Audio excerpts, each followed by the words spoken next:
É isso aí, estamos de volta para o nosso segundo bloco dos estudos sobre os princípios fundamentais do direito contratual. Primeiro bloco, além de apresentarmos a natureza jurídica do contrato, falamos sobre o princípio da autonomia privada e sobre o princípio da obrigatoriedade. Agora, seguiremos para a análise dos últimos 3 princípios que destaquei para os nossos estudos.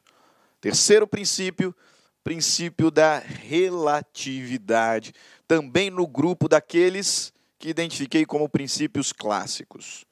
Desde quando falamos em contratos, desde quando trabalhamos a disciplina do direito contratual, tempos remotos, direito romano, sem dúvidas, a disciplina está construída sobre esses 3 princípios. O princípio da autonomia, como princípio fundamental, como princípio basilar, e 2 decorrentes imediatamente da autonomia. Princípio da obrigatoriedade, já que livremente convencionamos, o que convencionamos é lei entre nós. E princípio da relatividade, lei entre nós. Princípio da relatividade, não teoria da relatividade, tá? Princípio da relatividade nos revela a máxima de que o contrato, em regra, produz efeitos entre as partes. Produz efeitos interpartes. A priori, o que convenciono com você não gera consequências para outras pessoas. Com liberdade convencionamos, autonomia. O que convencionamos é regra, obrigatoriedade, pacta sunt servanda, entre nós. Relatividade. O que aqui convencionamos não gera consequências contra terceiros, em regra. Por isso, dispus aqui no nosso slide. Esse princípio está fundado na ideia de que o contrato, típico instituto do direito pessoal, produz seus efeitos, como regra, apenas entre os contratantes, não afetando terceiros.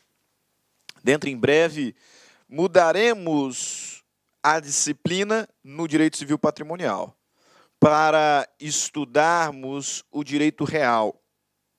Isso muito em breve, talvez aí o próximo tema a ser estudado é o direito real, o direito das coisas.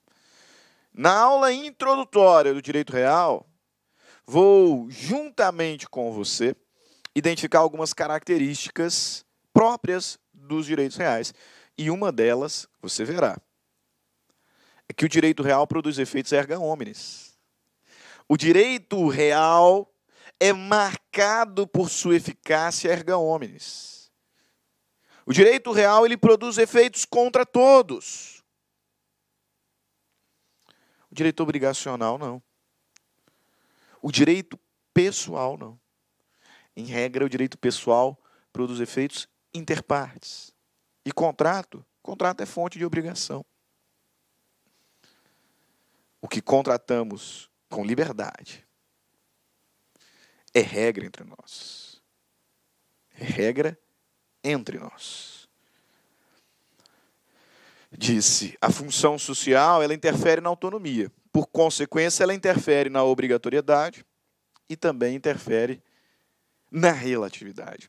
A relatividade também é um princípio que é atingido pela função social.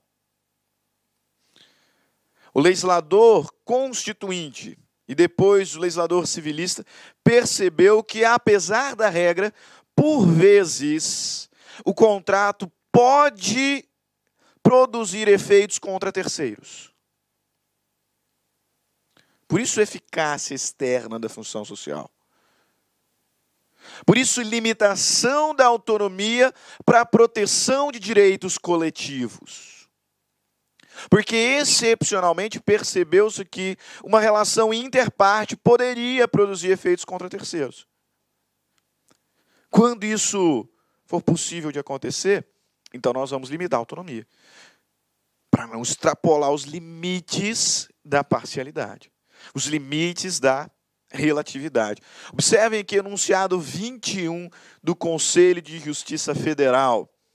A função social do contrato, prevista no artigo 421 do novo Código Civil, constitui cláusula geral a impor a revisão do princípio da relatividade dos efeitos no contrato em relação a terceiros, implicando a tutela externa do crédito. Nós também vimos outro enunciado no primeiro bloco, em que o legislador dizia: a função social prevista no artigo 421 não extingue a autonomia, mas atenua, reduz a sua aplicação para a proteção de interesses meta-individuais e para a proteção da dignidade da pessoa humana. E agora seguimos na mesma linha. A função social prevista no artigo 421 do novo Código Civil constitui cláusula geral a impor revisão do princípio da relatividade dos efeitos do contrato em relação a terceiros, implicando tutela externa do crédito. A função social impõe a revisão do princípio da relatividade, tutelando direitos de terceiros que podem ser atingidos pela relação contratual, que, em regra, é interpartes. Okay? Além dessa preocupação jurisprudencial, dessa preocupação constitucional, apesar da regra de que o contrato produz efeitos apenas interpartes, o próprio legislador civilista nos traz algumas figuras que excepcionam essa regra. Tá? Ao longo do Código Civil, veja bem, regra, o contrato produz efeitos entre as partes. A função social veio para impedir que uma relação interpartes seja prejudicial a direitos de terceiro, tutela externa do crédito.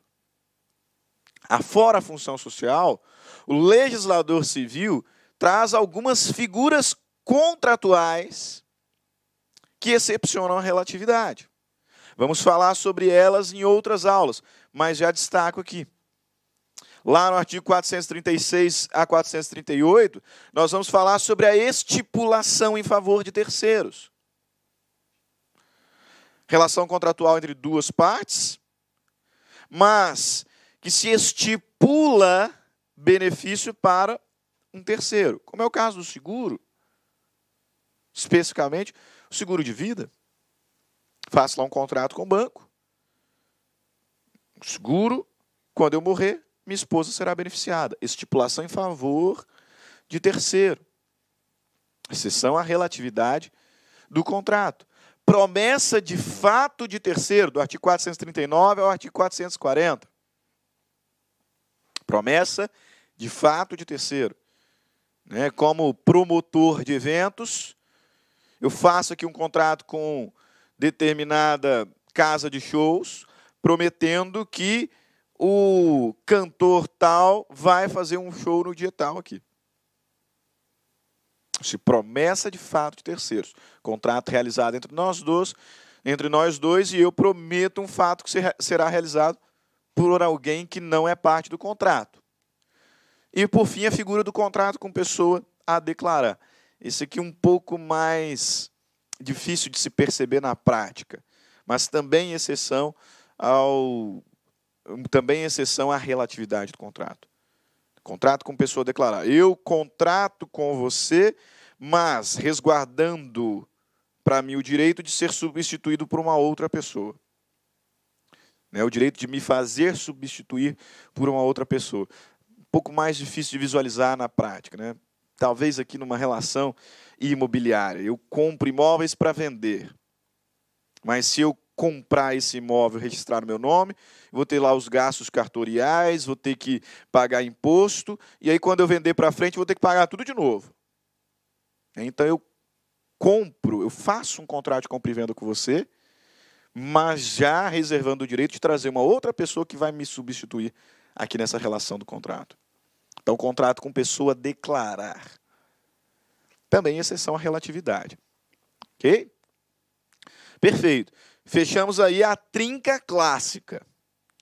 Vamos à análise dos dois últimos princípios que destaquei para os nossos estudos, que costumo dizer princípios contemporâneos, princípios reforçados pela Constituição Federal de 88 e pelo Código Civil de 2002, que são os princípios da função social, princípio da boa-fé objetiva. Finalmente, professor, o que é função social?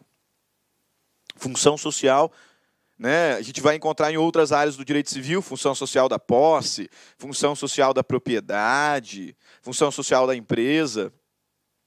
No âmbito do nosso estudo, função social do contrato surge como um princípio constitucional que limita a liberdade de contratar e principalmente a liberdade contratual para proteger direitos coletivos, direitos meta-individuais e para proteger também a dignidade das pessoas que contratam, da dignidade das pessoas que estão contratando. Então, surge como um princípio limitador.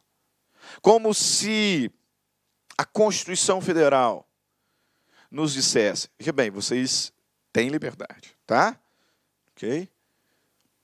Direito público, direito público, direito privado, direito privado. Tá? O Estado ele não vai influenciar tanto assim na esfera privada dos seus direitos. Então, você tem liberdade para utilizar o seu bem como quiser, para exercer sua posse como quiser, sua empresa, para contratar com quem quiser, para contratar sobre o que quiser. Liberdade. Mas essa liberdade não é irrestrita. Essa liberdade não é absoluta. Você pode exercer sua propriedade da forma como quiser, desde que não prejudique direito de terceiros. Função social da propriedade. Mesma forma para a posse. Mesma forma no âmbito empresarial. E a mesma forma aqui no direito contratual. Você pode contratar com quem quiser e sobre o que quiser. Mas esta avença não pode ser prejudicial a interesses coletivos, a interesses meta-individuais.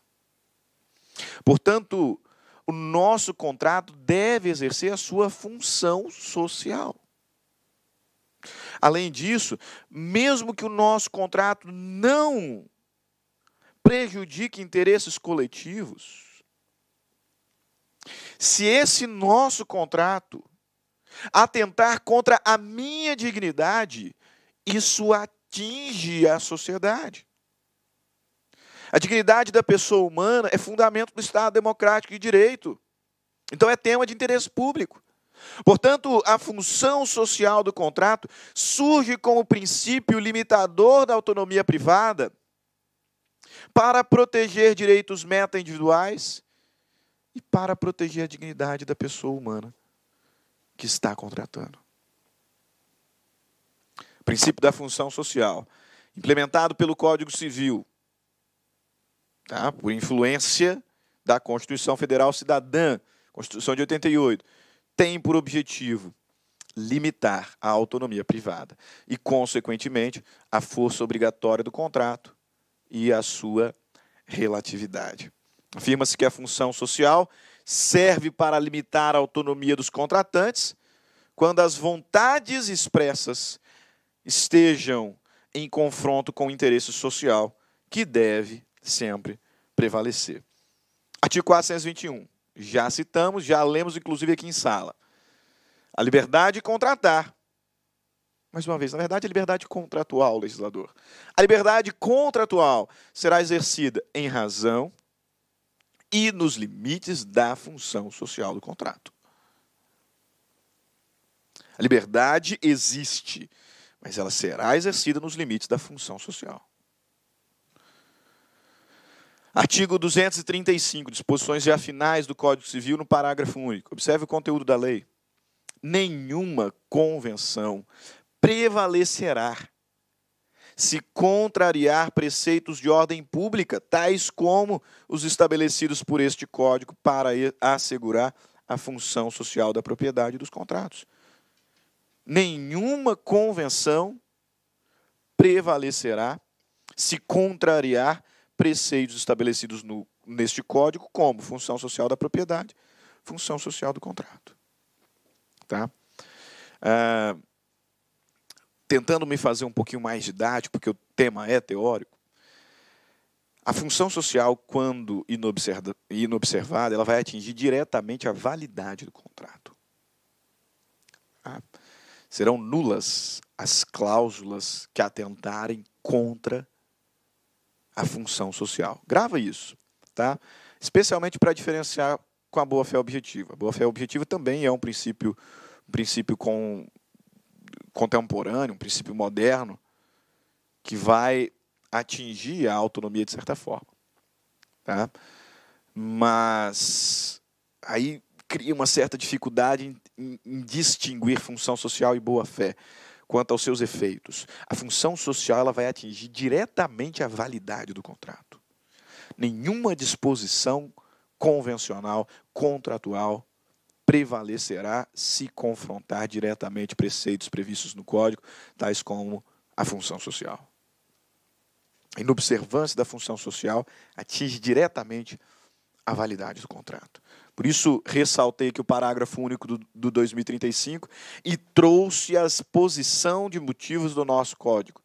Uma partezinha da exposição de motivos do nosso Código. Veja lá, ó, tornar, um dos motivos, uma das intenções do Código, expor os motivos, a exposição de motivos do Código de 2002, tornar explícito como princípio condicionador de todo o processo hermenêutico que a liberdade de contratar só pode ser exercida em consonância com os fins sociais do contrato, implicando os valores primordiais da boa-fé e da probidade. Da boa-fé e da probidade. Mas disse anteriormente, e agora sim diferenciamos. A função social do contrato produz efeitos externos, ou seja, extracontratuais, e efeitos internos. Por isso analisamos a função social a partir de duas vertentes: a sua eficácia externa e a sua eficácia interna. Quando falamos em eficácia interna da função social, estamos nos referindo às consequências que este princípio produz entre as partes. A influência que este princípio produz à liberdade contratual para proteger as próprias partes de suas próprias manifestações de vontade. A função social do contrato, além de proteger, além de tutelar o crédito externamente, já vamos falar, ela produz efeitos internos, no sentido de proteger as partes de suas próprias vontades, para que o contrato não atente contra a dignidade da pessoa humana. A função social limita a minha vontade para me proteger, para proteger a minha dignidade. Portanto, eficácia interna. O objetivo é proteger os contratantes de suas próprias vontades. Dessa forma, a lei dispensa especial proteção aos vulneráveis contratuais, tais como o consumidor, o trabalhador, o aderente. Veja bem, eu vou comprar um carro de determinado fornecedor, um contrato de adesão. Eu concordei em renunciar à minha garantia por vício redibitório. O vendedor, o fornecedor, me ofereceu o carro e me apresentou um contrato de adesão com uma cláusula expressa de renúncia à garantia de vício redibitório. Eu li, eu assinei, eu concordei, mas ela é nula. Porque o legislador diz, Stanley, você não pode concordar com isso. Ok? Qual que é o prejuízo que isso aqui traz para a sociedade? Nenhum, Stanley, mas isso aqui atenta contra a dignidade da pessoa humana. Este é um contrato de adesão, você não está em pé de igualdade negocial. Esta cláusula é evidentemente prejudicial. O legislador vai dizer, são nulas as disposições que impliquem em renúncia a direitos decorrentes de contrato nos contratos de adesão. Se o contrato fosse paritário, era outra história.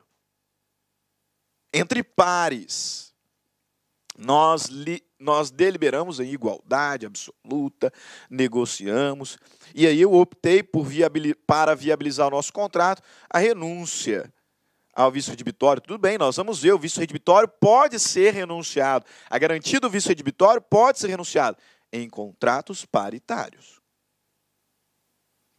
Contrato de adesão, não. Função social, me protegendo da minha própria vontade.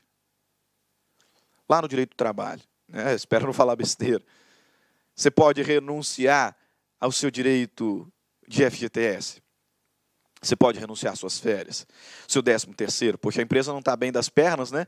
Aí o empregador vai lá e oferece, ó, eu vou demitir todo mundo. Para não demitir todo mundo, então vocês vão assinar aqui um documento, tá? Expressamente renunciando ao direito do recolhimento de FGTS, ao direito de férias, ao direito de 13º, porque é melhor assim do que ficar sem emprego, tá? Se vocês não concordarem, eu vou demitir todo mundo, não tenho condições mesmo, né? Então, vocês assinam aqui um documento em que renunciam expressamente essas garantias, 13º, férias, etc. Você assinou, querido. Você concordou. Mas é nulo. Mas é nulo. Eficácia interna da função social. Eficácia interna da função social. Proteção dos contratantes de suas próprias vontades. Perceberam? Artigo 424. Nos contratos de adesão são nulas as cláusulas que estipulem a renúncia antecipada do aderente a direitos resultantes da natureza do negócio. Ok? E olha lá, enunciado 433 do Conselho de Justiça Federal.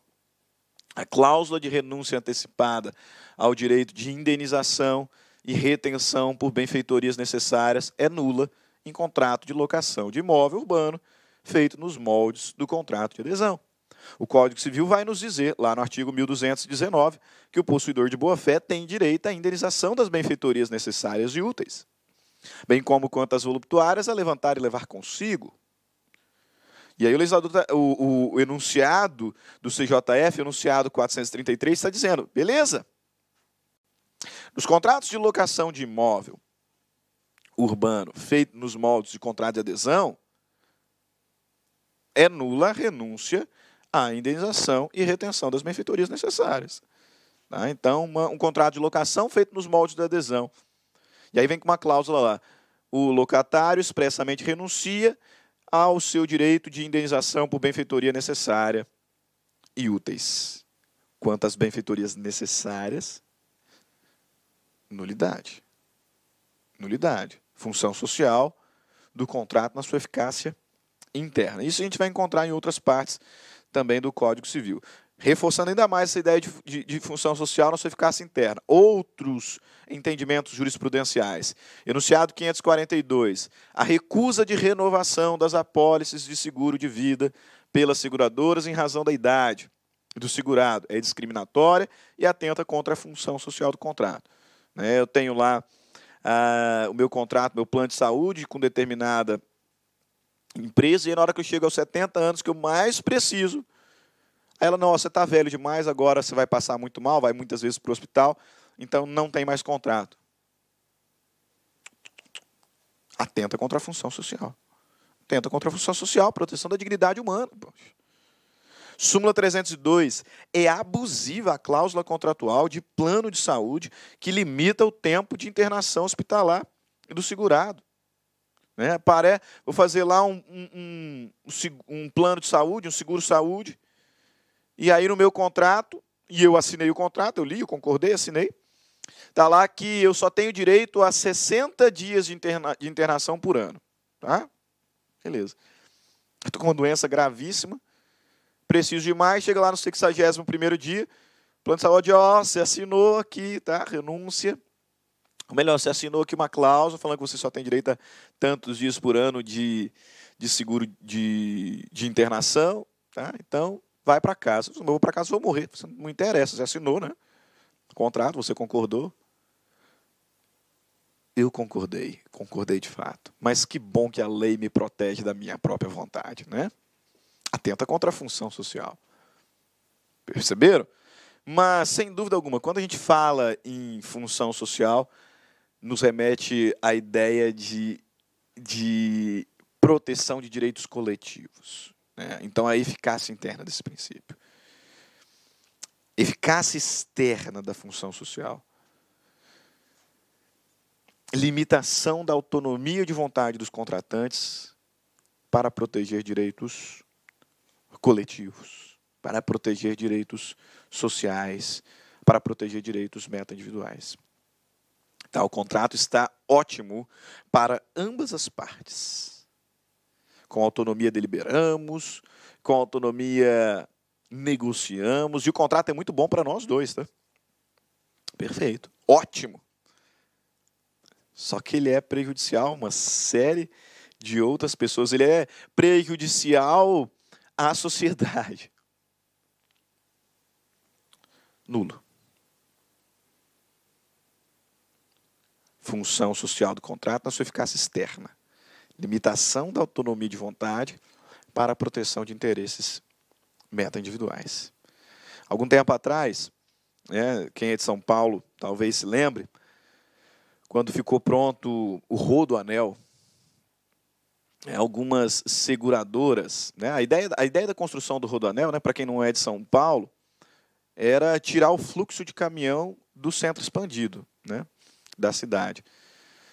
Principalmente caminhões que saíam do Porto de Santos, etc., tinham que passar por dentro da cidade de São Paulo, né, e isso gerava um caos enorme, né, então construíram lá o Rodoanel, né, que dá a volta à cidade. Então tem como passarmos por São Paulo sem passar em São Paulo, passar por fora, Rodoanel.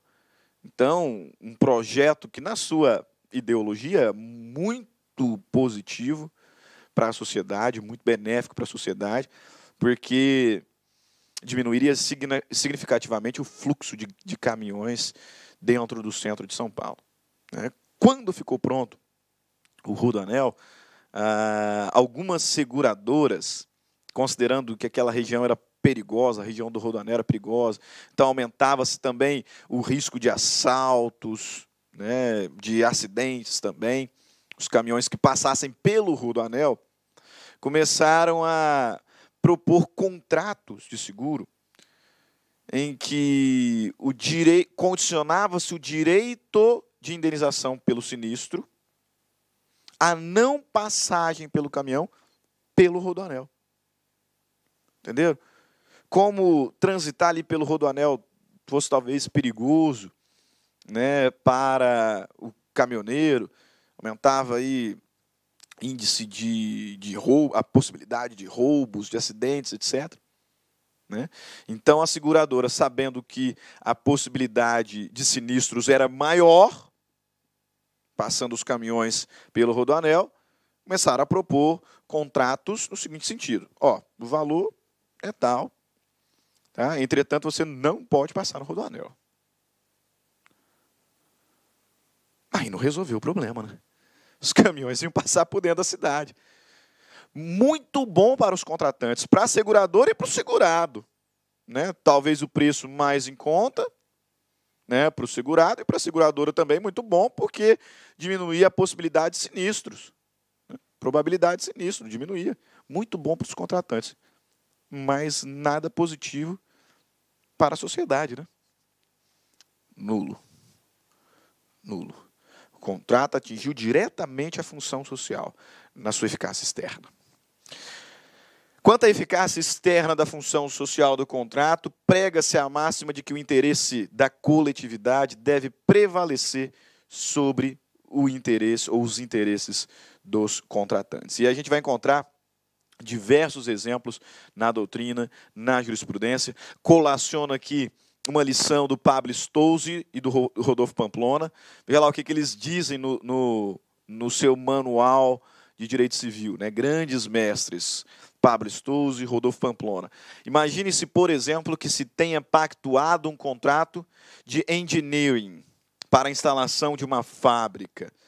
Mesmo que o negócio pactuado seja formalmente perfeito, agente capaz, objeto lícito, forma prescrita na defesa em lei, etc., se a legislação ambiental ou de segurança do trabalho, por exemplo, houver sido violada, tal avença não haverá respeitada a sua função social, não devendo ser chancelada pelo Poder Judiciário.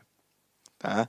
Proteção da coletividade frente às disposições contratuais entre particulares. Ok? Eficácia externa. E para concluir a nossa aula sobre princípios, último princípio contratual, princípio da boa-fé objetiva. Princípio da boa-fé objetiva, último princípio que destaco aqui para a nossa reflexão, para os nossos estudos. E muito cuidado com esse princípio. Princípio da boa-fé. E agora pegue a caneta vermelha, escreva em caixa alta, depois grife por cima. Objetiva. Objetiva. Princípio da boa-fé objetiva. Tá? Destaque isso porque ao longo do Código Civil, ao longo dos estudos de direito civil, muitas vezes nos deparamos com o princípio da boa-fé. Só que por vezes nos deparamos com o princípio da boa-fé subjetiva. E outras vezes o princípio da boa-fé é objetiva. Estamos falando aqui no âmbito do direito contratual sobre a boa-fé objetiva. Princípio da boa-fé objetiva, que ele vai estabelecer um padrão ético, um padrão moral de comportamento entre os contratantes. O princípio da boa-fé objetiva estabelece para a relação contratual um padrão mínimo de conduta ética, de conduta moral. Portanto, quando você falar em boa-fé objetiva, pense imediatamente em conduta, comportamento. A boa-fé objetiva estabelece um padrão mínimo comportamental, um padrão mínimo de conduta leal, honesta, proba, ética. O princípio da boa-fé objetiva denota uma concepção ética, está relacionada diretamente ao comportamento dos contratantes, que deve estar sempre fundada na honestidade, retidão, lealdade. Por isso disse que a boa-fé objetiva constitui uma regra de conduta, uma verdadeira cláusula geral que deve ser aplicada a todo e qualquer negócio jurídico. Boa-fé objetiva, conduta. Esta é a boa-fé do direito contratual. Não confunda com a boa-fé subjetiva.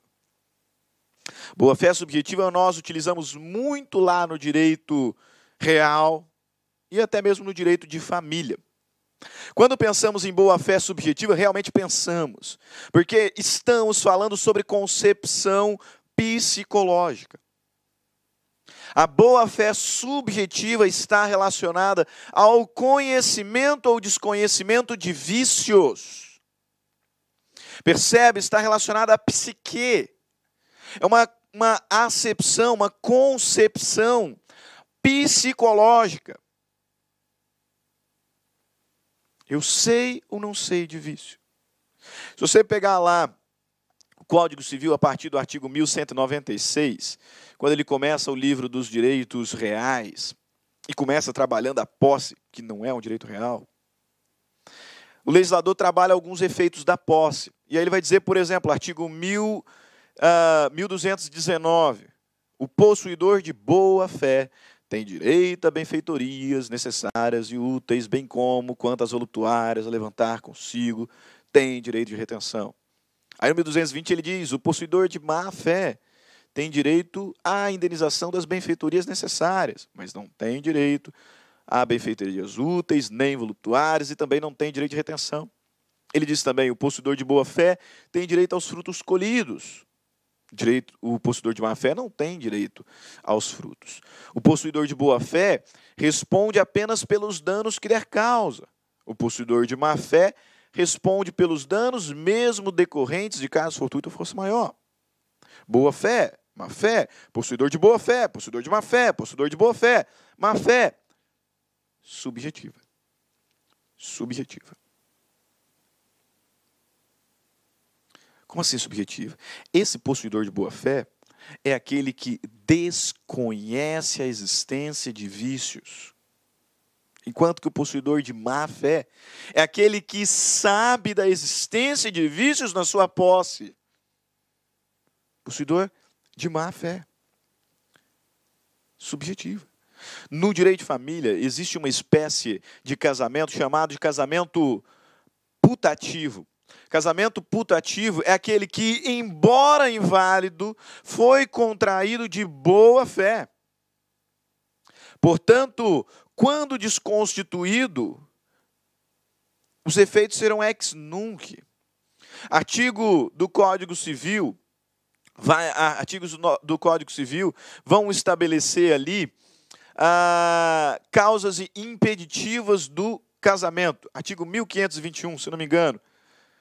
Vai apresentar lá causas impeditivas do casamento. E ele vai nos dizer que irmãos não podem casar, que pai não pode casar com filho, que sogra não pode casar com genro.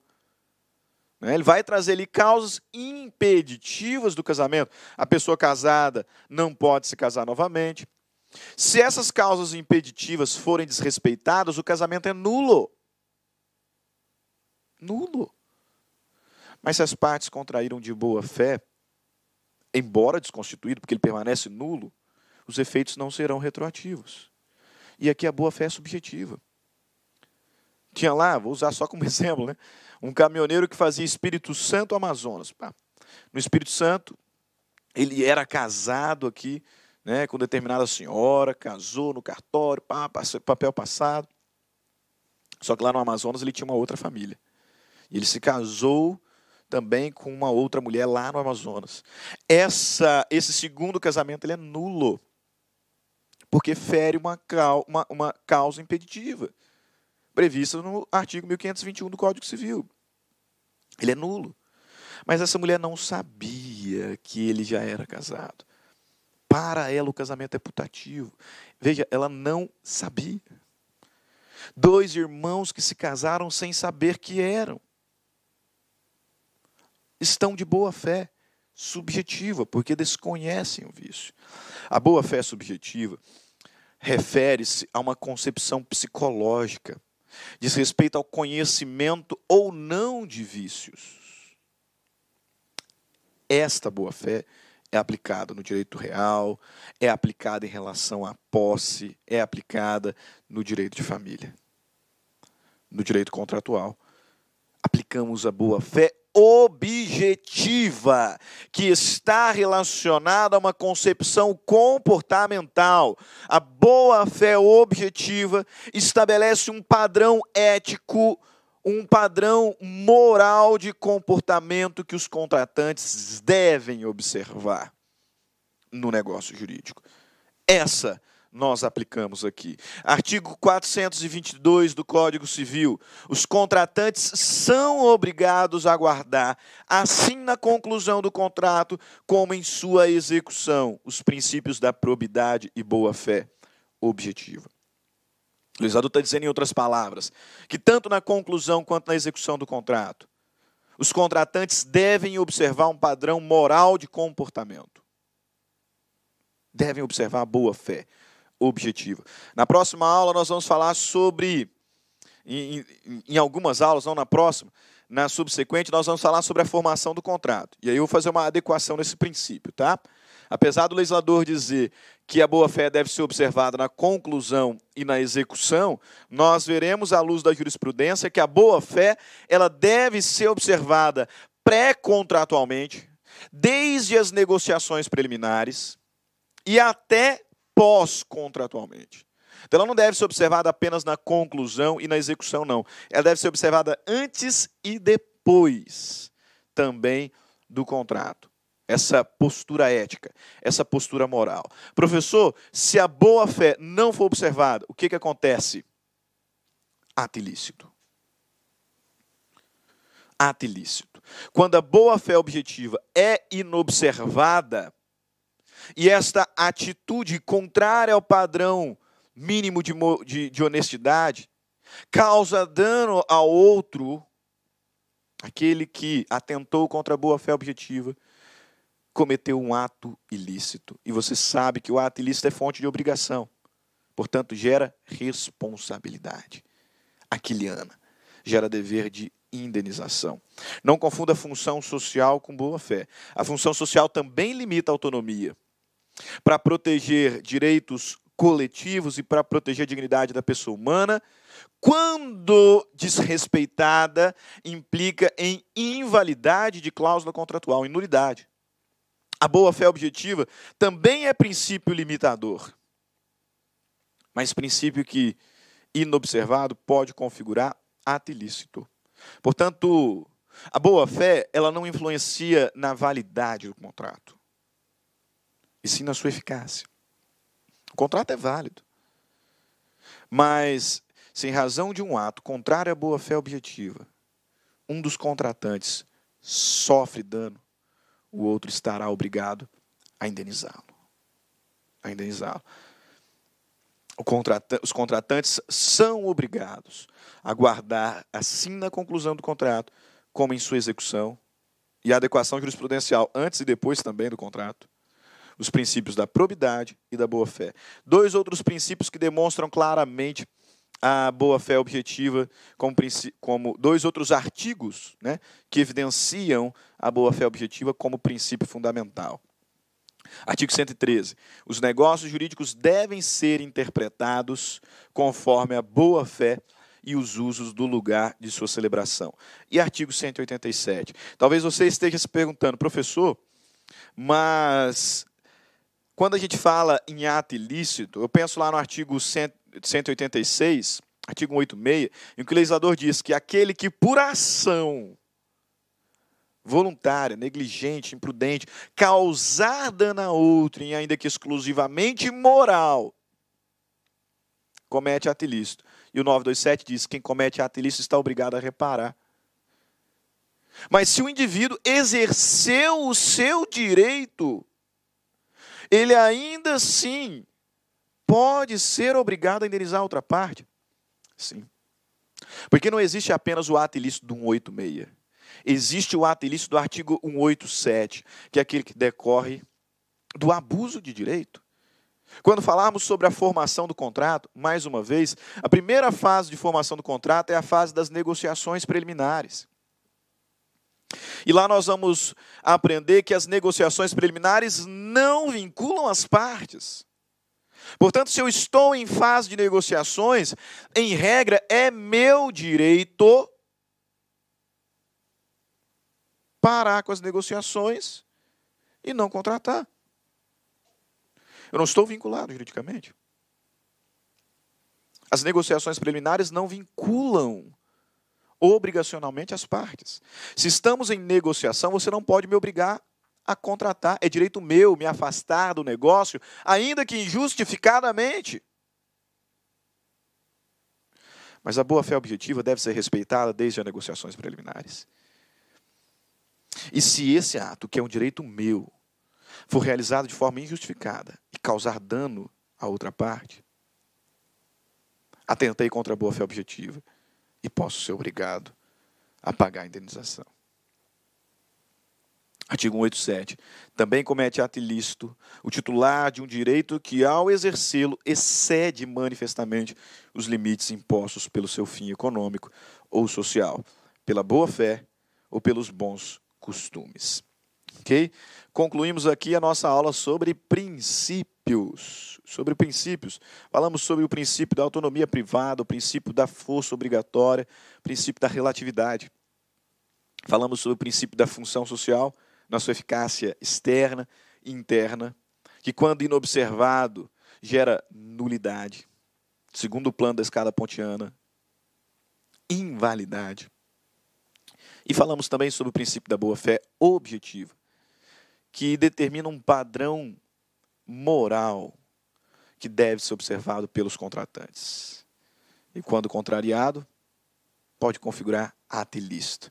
Ato ilícito como fonte de obrigação, que determina aquele que o cometeu a obrigação de indenizar o outro que sofreu dano. Ok? Próxima aula falaremos sobre as classificações de contrato.